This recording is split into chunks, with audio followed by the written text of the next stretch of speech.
بېدام والله ورکړي د ډېر قیمت عزت خپل سرې شونډې پسته زنه د ریښمین بدن لذت خپل جوړ وي پیچه پار خوري ننګي یې مزېدار شنه خالونه سره لبان وي د هر یو پریوار. السلام علیکم ګرانو کتونکو، جعفر شاه درویش یم په ډېره موده پس یو ځل بیا ښکلی مازدیګر پروګرام بیا ریکارډ کوم ستاسو دپاره. او نن پروګرام کې را سره د پورې نوها ډاګون ولاکي علي ګوهر صاحب چې ډېر زبردست شاعر دی، لوی واړې پیژني، هغوی را سره په خوا کې ناست دي. دې نه به ستاسو دپاره ښه شعرونه ریکارډ کوو. چېرته ځئ ما ویډیو پوره وګورئ. استاد جي څنګه یې؟ ژوند مو څنګه روان دی؟ ډېر ښکلی روان دی، ډېر مزېدار روان دی. خو دې دنیا ته او دې خلکو ته دې معاشرې ته چې ګورو نو څه پکې نشته دی، خو بس الله مو دې مل شي. او دا یو څو شعر دي، دا ستاسو په وړاندې ارشاد. کتونکي مو ګوري، بس چالو کوئ. و د سترګو په خمار زړونه بېقرار شنه خالونه تله لبان وي د هر یو پریوار. د سترګو په خمار کړي زړونه بېقرار شنه خالونه سره لبان وي د هر یو پریوار. ګلابي ښکلی رخسار کوي سترګو کې ستونه شرمنده شي حیادار ترېنه واړوي مخونه چې یې ګوري په بازار کړي تلاش د خریدار شنه خالونه سره لبان وي د هر یو پریوار. وي سودا کې اخیستونکې وی بچرتا فروختګرا وی سودا کې اخیستونکې وی بچرتا فروختګرا چې سودا مې ورسره شي د نامې نه کتبارا چې شي د لاسو په حصار رابندي په سوار شنه خالونه سره لبان وي د هر یو پریوار. و د سترګو په خمار کړي زړونه بېقرار شنه خالونه سره لبان وي د هر یو پریوار. بېدام ورله ورکړي د ډېر قیمت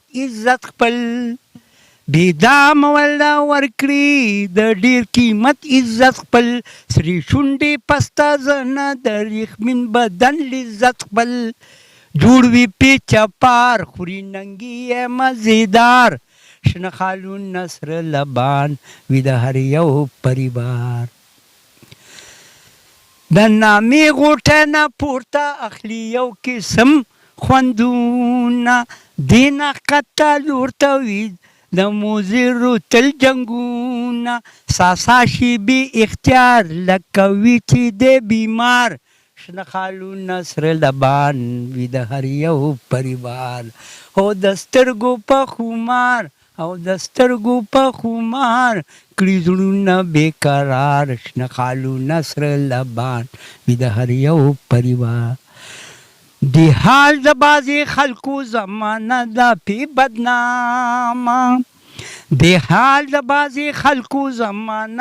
پې بدنامه حیا پښتو ګوهرات شپاتې شوه د نامه شمو ملغني غفار چې مو جوړ کي حیادار شنه خالونه سره لبان وي د هر یو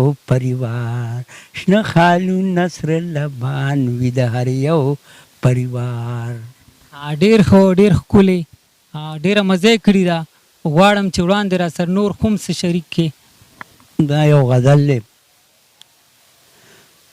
مخ مه ګرځوه ښکلی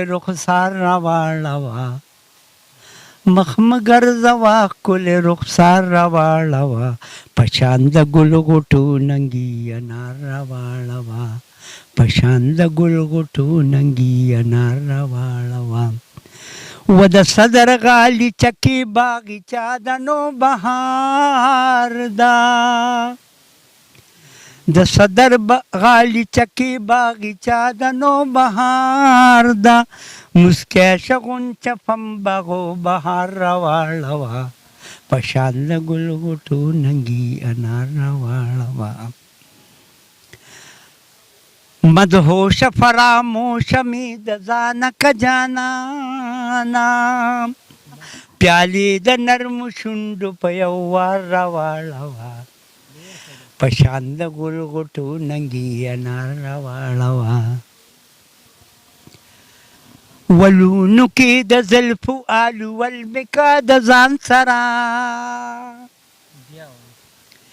ولونو کې د زلفو آلو ولمکه د ځان سره اوربلکه په ماخور زلفې تار تار راواړوه په شان د ګل غوټو ننګي انار راواړوه په شان د ګل غوټو ننګي انار راواړوه نازک ریخ من بدن دی د ګلونو ګل دستا ده نازک ریخ من بدن دی د ګلونو ګل دستا ده ته غیږ ته د ګوهرې د نوخار راواړوه په شان د ګل غوټو ننګي انار راواړوه انار راواړوه انار راواړوه ډېر ښه ډېر ښکلی وړاندې را سره هم څه شریک کې بیا به پروګرام راټولو یو غزل دی د زړه کور به مې تالاشي جدا نشي زمانه د زړه کور به مې تالاشي جدا نشي زمانه سر نګون به سرګردان شم مړ به شم د غمه گردان شم مړ به شم د غمه د زړه کور به مې تالاشي جدا نشي زمانه سر نګون به سرګردان شم مړ به شم د غمه هر وخت به ډوب یم د فکرونو په دریاب کې شم به په منځ د سمندر کله ګرداب کې شم به په منځ د سمندر کله ګرداب کې چل د وتوب زمان کیږي حسباب کې غم را په غاړه به زما شي جدا چې شي لمانه بیل به د جهان شم د زړه غوښې به خورمه د زړه کور به مې تالاشي جدا نشي زمانه سر نګون به سرګردان شم مړ به شم د غمه بیل د هر چا نه به زمل د بیابان شم دا ستا د یاد سره مشغول به هر زمان شم ګیر اندېښنو کې به اخته په ویر د ځان شم زما دغه به سزا شي بې د څه خطا نه زما دغه به سزا شي بې د څه خطا نه چې بند په لومه د هجران شم بند کې به رغړېږمه د زړه کور به مې تالاشي جدا نشي زمانه سر نګون به سرګردان شم مړ به شم د غمه راځه یو ځای راسره ګرځه لاس په لاس شمع ګوهر سره تر غاړه بې وسواس چې شو د مینې امتحان کې دواړه پاس رقیب هلا به جلیا شي بې اوره بې نیرانه خپله به خندان شم چې یو ځای شو صنمه د زړه کور به مې تالاشي جدا نشي زمانه سر نګون به سرګردان شم مړ به شم د غمه ډیر ښه ډیر ښکلی استاد دا نن سبا چې کوم شاعران دي دا په تاسې امرسي دا کچه شاعري کوي هغوی ته په اخره کې څه پیغام ورکول غواړئ بس هغه د خدای رسول لپاره غلطه نه وي داسې دې نه وي چې مخامخ څرګنده ترې روزي بې حیاګي بس دغه خبره ده زما مینوالو څنګه چې استاد ووایي چې دغه شاعرانو د دغه پیغام دی چې غلطه شاعري مه کوئ چې د هغې نه په حاشي نه پیلاویږي په دغه پیغام سره مونږ ته راکړئ اجازه چې چېرته هم یې الله مو ښه ساته د لوی الله په امان